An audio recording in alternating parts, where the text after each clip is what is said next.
Hey everybody, how's it going? So, excuse me. So, a little while ago in one of my videos, one of our viewers basically came out in my discussion about retirement in Thailand, and he felt that Americans were ruining the culture in Thailand.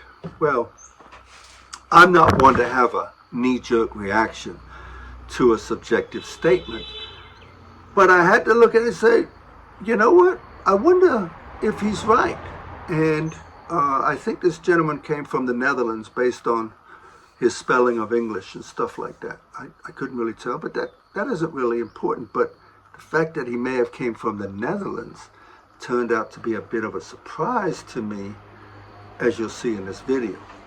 Now, I'm not one, like I said, to take a knee-jerk reaction to a subjective statement. And I'm like, you know what? Maybe he's got something there. Maybe Americans have done something deleterious to Thailand that we don't really know about. And so looking at the broader picture, I said, just what are the expat communities in Thailand? And so I did somewhat of a deep dive into the top 30 expat communities in Thailand. But then things led to one thing led to another. The other thing I wanted to know was, well, what's the top venture capitalism in Thailand? Because, it's not just people living here that might dilute the culture, if that's even a problem, but it's also the venture capitalism that somewhat affects the culture here. As I started to do my deeper dive, I said, well, you know what? Some of these folks, we all look alike. For example, Europeans. If I'm walking down the street, until I talk, can you really tell if I'm German or Italian, maybe even Spanish, or am I an American or Canadian, right? If someone else is walking down the street and they're in Thailand, can you tell that they're from Myanmar or Laos or Vietnam or Cambodia?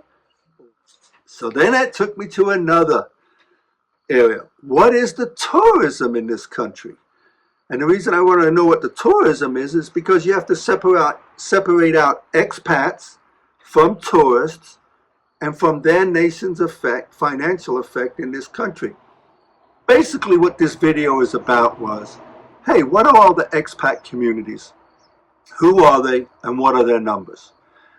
But along with that, I said it's got to be nuanced by how many tourists come here and also how much money is being spent, not just at the street level, but at the corporate level.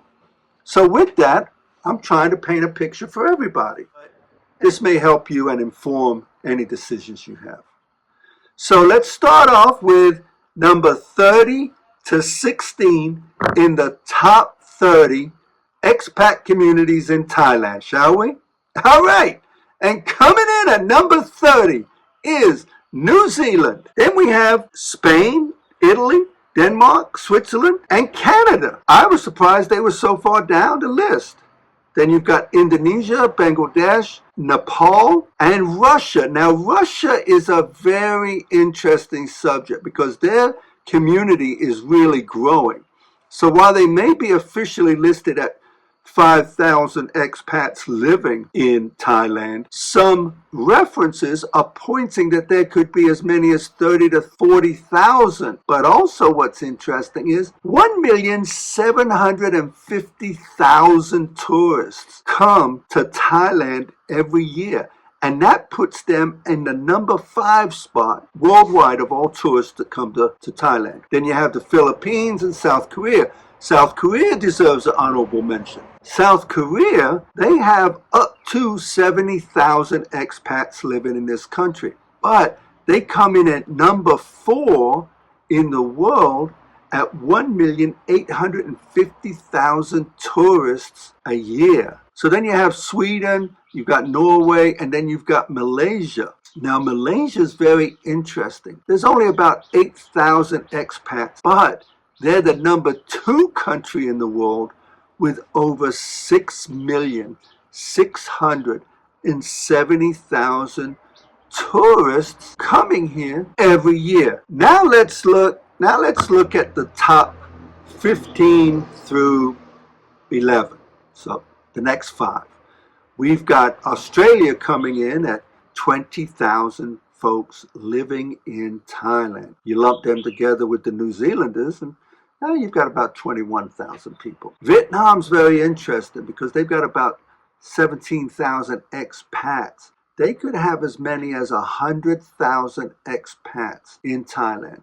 But the one that really surprises me is Netherlands. Funny enough, it was a guy from the Netherlands that caused me to make this whole video. There are approximately 25,000 expats. I would venture to guess most of them are living in Bangkok because the Netherlands is the largest single European investor in Thailand and comes in 7th largest investor in the world at about $16.8 million a year. But they don't even crack the top 10 when it comes to tourism. So cracking the number 10 spot is the United States, coming in with about plus or minus 40,000 expats living in the country. But they do come in at number 3 in the world as an investor to Thailand with $2.3 billion in investments. And they come in at number 9 in tourism in the world with just over 1 million tourists a year coming to Thailand. Now that really says something because it's about, conservatively, the quickest you're going to get from doorstep to hotel room from the United States to Thailand is probably right around the quickest you're going to get. It's probably about 30 hours. So quite a few. Number 9 is brought up by India with 46,000 expats. But it's really tough to tell because it could be as high as 195 Indian expats because they come in at number 3 in the world with 2.1 million tourists a year. Then at number 8, Japan rounds it out with 80,000. 80,000 living in Thailand, Japanese, 80,000 expats in Thailand, Japanese expats? I would never have guessed that.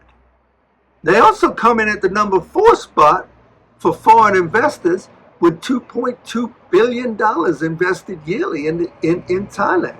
And Japan does have the number 8 spot in tourism with just over 1 million tourists. Now, I could see that.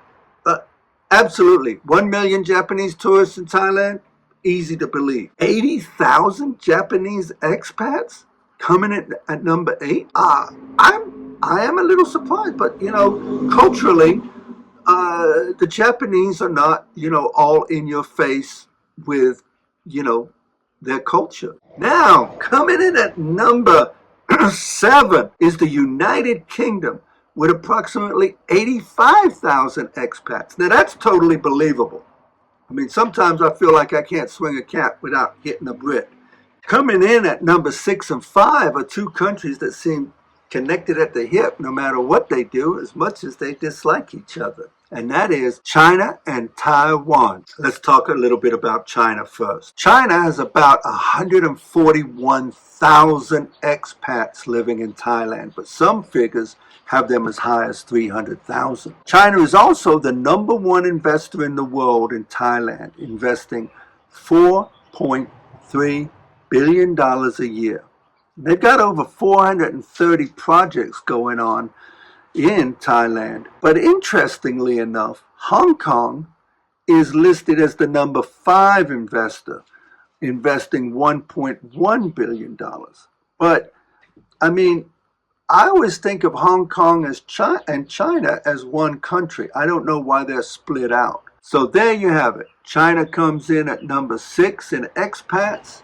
They come in at number 1 in investments, and they come in at number 1 in tourism. That is quite a degree of effect on this country. Number 5, you can see, is Taiwan with approximately 145,000 expats. And they come in at number 6 in foreign investment at $820 million a year. And Taiwan has about 1.077 million tourists a year, giving them the number 7 spot worldwide. Okay, now let's crack the top 4 expat populations in Thailand. Coming in at number 4 is Laos, and they have approximately 222,000 documented expats, but there could be as many as 70,000 more, and that number could be as high as 400,000 expats in the country of Thailand.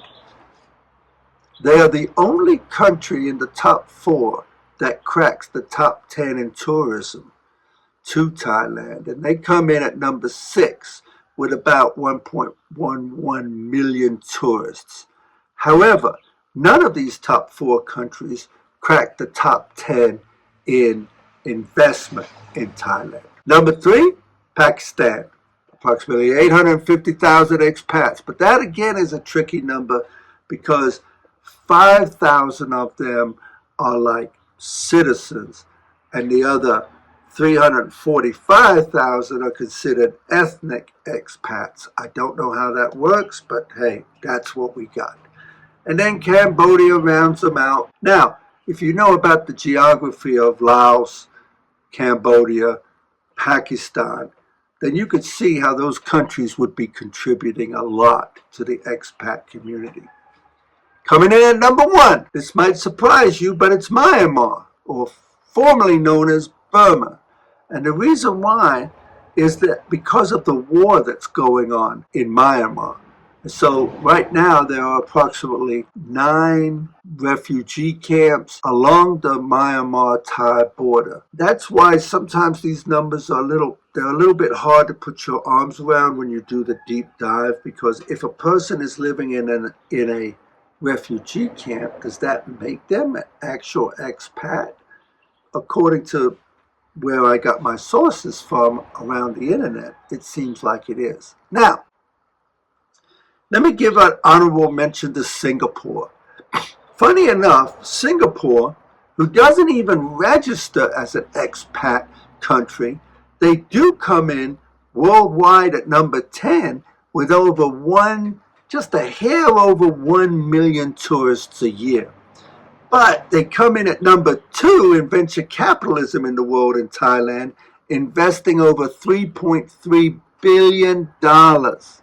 Now, what even makes all of that even more amazing is Singapore, which is basically a piece of China.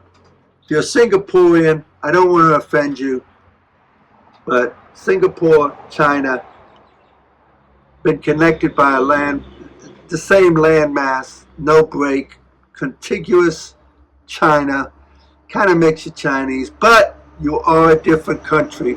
And Singapore, everything I've seen, it's just an amazing country. They've only got 3.5 million citizen residents in that country, and they're investing almost $1,000 per person.